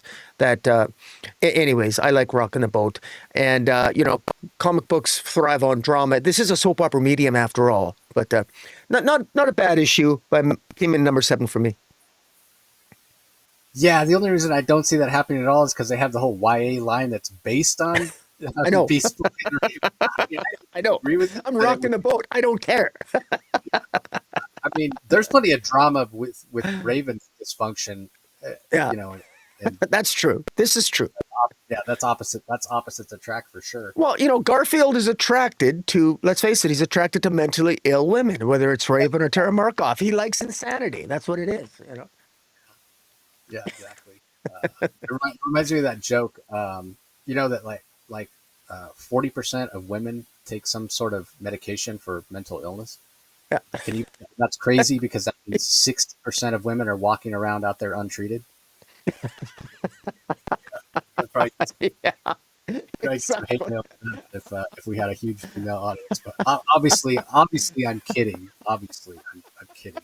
It's a joke, everybody. It's a joke. But I knew you in particular, Rocky, would appreciate that. I'm going to remember that one. Yeah, that's a good one. Anyway, moving on, we have Justice League Red, issue number 3. This ended on a little bit of a cliffhanger last time with Power Girl getting to hear from her parents for the first time. And we do, it is exactly as I speculated that, Red Tornado stumbled across the ability to do this, and they're basically sort of calling back in time, if you will. So it's written by Saladin Ahmed, Clayton Henry, gorgeous art, Arif Prianto on colors, Lucas Catoni on letters. And as much as I've enjoyed this issue, and there's tons of action, and I just love the Clayton Henry art, the color work also by Marcelo Mayala is absolutely fantastic. This is, again, only 3 issues in here, but this is my least favorite issue of the series so far.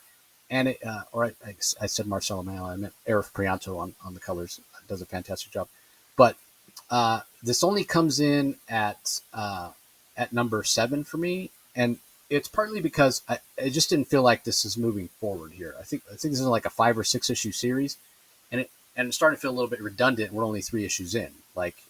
Once again we have the members of the Justice League Red, as it were, that Red Tornado has recruited, that are calling him out like, "Hey, you're lying to us. You're not telling us the whole truth." And he's like, "Yeah, sorry. I'm doing that because it's necessary, because you have to do what I say, otherwise, all of reality is going to be destroyed." It's the same drum that's been banging since issue 1. Like, okay, you can stop telling us and just start showing us, or move the story along, a little bit more. It's great that it's taken this long because we're getting the action, but the action is, fun, but it doesn't, it's not, it's action for action's sake, as opposed to action that's moving the story forward. So that's why, for me, this one is a little bit lower ranked from the previous issues. Anything to add, Rocky? This didn't make your top 5 either. No, it didn't. And I don't want to. I'm loving Joshua Williamson's work on Superman. I think he's collaborating so well with Scott Snyder and Mark Waid in building an epic DC universe, and a lot of fun with DC KO.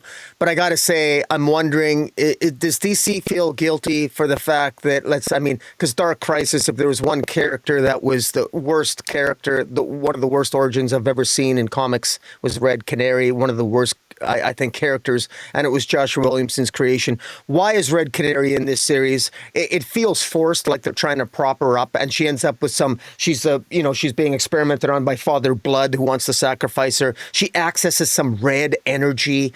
Is it Omega particles? Is it the Speed Force? What is it? We don't know. It feels so contrived, so forced. If I didn't know better, I would feel that this issue existed for no other reason but to give Power Girl, Simon Baez, Red Tornado, and Cyborg, and then Red Canary something to do, because they feel guilty because they got nothing for them to do in any other title. Which is fine, because I actually like Simon Baez. I love Power Girl. She's awesome. Clayton Henry's art, he draws a sexy Power Girl. I'm a Purian fanboy. I love that. But this doesn't feel like it's going anywhere. It just feels. And Red Tornado. Why did Red Tornado actually said that he introduces Power Girl to her parents because he wanted to give her a gift, because he's losing touch with his humanity, and he wanted to gift her as a way of saying thank you. not to bribe her, of course. So we just finished talking about mentally ill women. What about a mentally ill robot? I mean, what's Red? I mean, they're taking instructions from Red Tornado, who by his own inkling is saying he doesn't know what the hell he's losing touch with his humanity. He's a little bit off his rocker, but yet we're supposed to trust him on what the future holds. And does this take place before what's the current events in the DC universe? Because apocalypse is already starting to form on Earth, so we know that ultimately they must fail anyway. So it feels a little bit redundant and pointless to read this series. I'm still going to read it because I love the characters, but it does feel, the timing of this maybe could have been a few months before. And in any event, it's the story. I love the art; it's really good. But the story is not really working for me, and it doesn't feel compelling enough. Yeah, I mean, it might come together at the end. We'll have to wait and see. But this is not at all what I expected it to be. We're told that, okay, and it's not the first time this, Marvel's done this a bunch of times, with the Avengers, where they create a secret team. They even called it Secret Avengers. I think DC's probably done it in the past or whatever. But yeah, there's some mission, there's something critical that needs to be done that's so important. We have to get a secret team that, the greater number of heroes don't know about. Even the founders of the Justice League don't know about this team Yeah. that have to solve. But Saladin Ahmed choosing to have Red Tornado manipulating everything as like a puppet master, and then banging that drum of manipulation for the first three issues over and over. As as Rocky said, it's not moving forward. It feels like we're treading water 3 issues in. So I think it's only 5 issues. This is just, in my mind, a little bit of a failure of pacing. Well, Um, and then even at the end, where he calls in Dead Man because Red Tornado says, "I worry that I no longer understand death." I mean, what the hell does that mean? I mean, who understands death? I mean, what does that have to do with the plot? Like, it's just ridiculous. yeah, but the Clayton Henry art and the color work by Eric Franco are so good. That's probably why it was for me. Now, We just got to talking about how important art is in story, but yeah, hopefully it comes together and it's one of those books where the ending, kind of pays it off, and then you say, okay, this is good, but you got to read it like as a collected edition to make it all make sense. So yeah, we'll have to. yeah. But I mean, you're not wrong about Red Canary either. Like, she was a boring, uninteresting character from the beginning, and yeah, Yeah. now she has, like, we talked before when she showed up previously, I think in one of the Batman anthology books, where we're like, man, she's out there fighting alongside, Black Canary, and I think it might have been Batwoman or somebody else that had, abilities. She was in a very dangerous situation or whatever. And we're like, why are they putting this little kid in this super dangerous situation? It has no abilities, whatever. So yeah, I guess we'll see how it all plays out in the end. Yeah. All right, last book we're going to talk about in detail, and we're not going to talk about it in too much detail because it doesn't make either of our top five. But I am still enjoying it, and as much as I ever have been enjoying this run on Catwoman, The Hand That Rocks the Cradle, Part 2, which is Catwoman issue number 80 from writer Torunn Gronbeck. Danilo Beyruth handles the art in the present day, and we have Patricio Delpeche handling the art in the past. Patricio Delpeche also handles all the colors, and then Steve Wan's on letters. You can kind of cut and paste what I said about this series in the last issue, where now that we're kind of past the initial storyline that Torunn Gronbeck told about Catwoman and her early days and her undercover work as Evie Hall. Now we've kind of moved past that. We're still in Europe. We're still get kind of that international cat burglar, spy, espionage intrigue, but we've brought in some of Gotham City because the Falcone family is involved with auctioning off a family heirloom, and the questions about why they're doing that. Are they in desperate straits for financial gain or what might have you? That's still up in the air. But it's a good mix of that international feel with bringing in some feel of Gotham. And I am still enjoying this, but just not enough context, not enough forward momentum in the story in this issue to have it make my top five. But I do enjoy the art. The art styles are very different, but because they're different time periods, it works. And the way they're colored differently works well as well. So again, like this Torunn Gronbeck run of Catwoman is really going to be one where you have to read it in big chunks. Like, you may only be able to read this in trade to have it really make sense, because the cast of characters in this particular story arc is not as big as it was in the first two story arcs that were just basically one big story. But there are still a lot of characters, and at times it's hard to keep them straight because they're wearing just regular clothes. This isn't a situation where we have the Justice League fighting against the Legion of Doom, where everybody's got their color costumes and it's easy to tell them apart. It can be hard to tell people apart because they're just wearing regular clothes. So yeah, I am enjoying this, but yeah, not strong enough to make my top 5. Actually came in at number 10 for me this week. Anything to add, Rocky? Well, it came in at number 9 for me. Justice League Red came in dead last at number 10. But I will say this: what intrigues me potentially here. First of all, this is another series where the art just doesn't resonate for me. It's just this nothing about either artist, past or present, deals. The past scenes doesn't work. It draws a young Selina Kyle, or she's almost like she's not skinny enough. She's too chubby. It doesn't work for me. It just doesn't work. And Catwoman is just not sexy enough. It's just not. There's not enough sexiness in this comic. But Carmine Falcone shows up, so it's kind of interesting. We're getting a story with Carmine Falcone. He's in Europe and he's trying to sell a Palermo pearl, and will Catwoman try to steal that? I'm curious.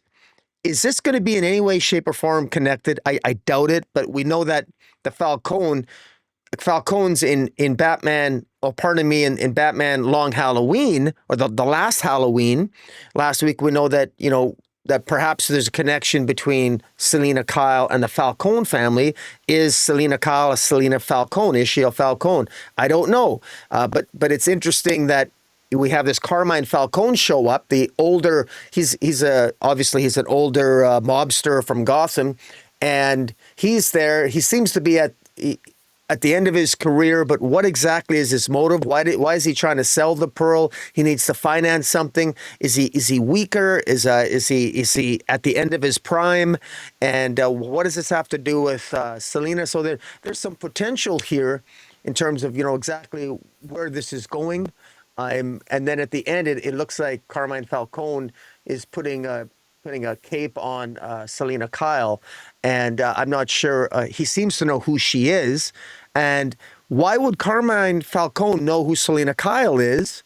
She's even wearing a mask. Does he know she's Catwoman? Does he think is it his daughter? Like I don't know. Like I don't know if these connections. I'm not even sure what the continuity is in the DC universe anymore. So I got these questions, and so I'm a little bit intrigued on that from a continuity point of view. If I'm getting all this wrong, or people can correct me and leave some comments on that. But I think that there's potential intrigue here from that angle. So we'll see. Yeah, I agree, 100%. All right, up next we have collected editions, quite a few out this week, some really great ones. American Vampire Book 2 trade paperback. So this is the second trade paperback collecting the American Vampire Vertigo series from Scott Snyder and Rafael Alberquerke. So we've got issues 13 through 25, which is the end of the first volume of American Vampire. And then when it came back, subtitled Survival of the Fittest, issues 1 through 5.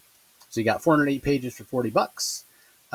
Then we've got a Batman Black and White Compendium trade paperback, which collects volume 1, 4 issues, Batman Black and White, and volume 2, which is 6 issues, and then volume 3, which is also 6 issues, as well as some Batman Black and White stories that were backups in Batman Gotham Knights, issues 1 through 49, and Batman Brave and the Bold, which was the recent anthology series 1 through 14. So it's a ton of Batman Black and White material.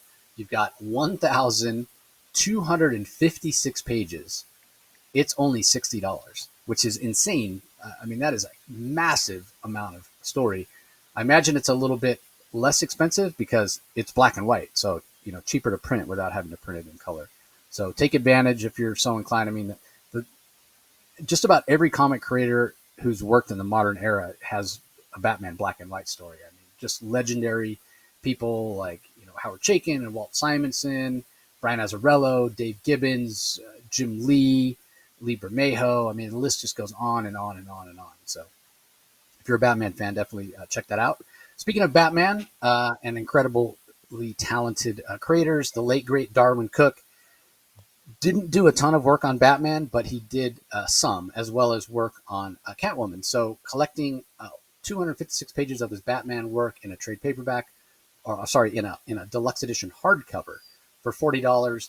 It collects Batman Ego, Catwoman, Selina's Big Score, as well as tales from Batman Gotham Knights 23 and 33, and Solo 1 and 5. So I definitely recommend that. Darwin Cook, just such an immense talent, super, super underrated as a creator. Birds of Prey by Gail Simone is getting an omnibus Volume 1 hardcover. So this collects Gail's beginning of her run on Birds of Prey, issues 56 through 90, as well as Birds of Prey Secret Files 2003 number 1, Batgirl 57, and Batman number 633. So you've got 968 pages. So about 2/3 of what you get at that Batman Black and White, but it's $125. It's twice as much. So that's what I was saying about what a deal that Batman Black and White was. But this is also a hardcover, and that's a trade paperback as well. But if you're a fan of Gail Simone, if you're a fan of Birds of Prey, that's really formative stuff there. Very critically run. Then we've got DC's Finest Supergirl Body and Soul trade paperback. This is collecting Supergirl material from between September 1996 and February 1998, which is the beginning of the critically acclaimed run on Supergirl from Peter David, along with Gary Frank and Cam Smith, which was basically kind of a reimagining of Supergirl. Because previous to this, Superman, because of what John Byrne did in bringing him back post-crisis, was the only survivor of Krypton. And then when they decided to bring Supergirl in, she was like this protoplasm from another reality, and it was really messy. So when they did kind of bring her back properly, it was Peter David that did it, and again, critically acclaimed run. So check that out if you're a Supergirl fan. Speaking of Superman, we have Superman the Triangle Era Omnibus Volume 2 hardcover. Again, this is collecting that Triangle Era where every week we had another Superman comic, and they were tightly linked together through continuity, and you read one, and then the next week it was basically, they could have just called them all Superman and not had different titles, because you couldn't really pick up just Action Comics if you were reading Superman in this era, because you'd only be getting a quarter of the story. So anyway, 1,480 pages for $150. Again, it is a hardcover, and in this particular issue is the of the Triangle Era is I'm drawing a blank all of a sudden on the name of it.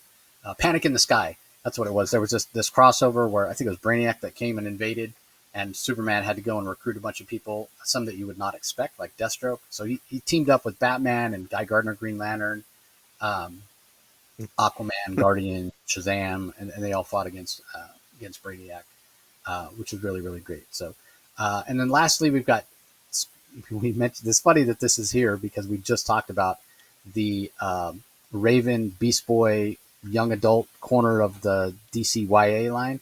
Well, we have a book in that line. Teen Titans Robin is getting its own trade paperback with a new story from Cami Garcia and Gabrielle Piccolo, who are the creators of that line. So it's in that same kind of milieu of Raven and Beast Boy. So, they had a Raven one, they had a Beast Boy one, they had a Raven and Beast Boy one. Then I think there was there a Starfire one? There was one other one. I can't remember what it is off the top of my head. But anyway, if you're a fan of that corner of the DCU, you'll want to pick that up. All right. Time for rankings. Again, kind of a smaller week. And I did kind of shuffle around my rankings here. So some of these may be different than what I initially said earlier. But coming in at number 10 for me is Catwoman number 80. Number 9 is Batman Superman World's Finest number 44. At number 8, I have Nightwing number 131. At number 7 is Justice League Red number 3. At number 6, Krypto, The Last Dog of Krypton at number 5. And then for my top 5, at 5, I have Titans number 28. At number 4, I have Wonder Woman number 26. Coming in at number 3 is Absolute Flash number 8. Number 2, I have New Gods number 11. And then my book of the week is Superman Unlimited number 6.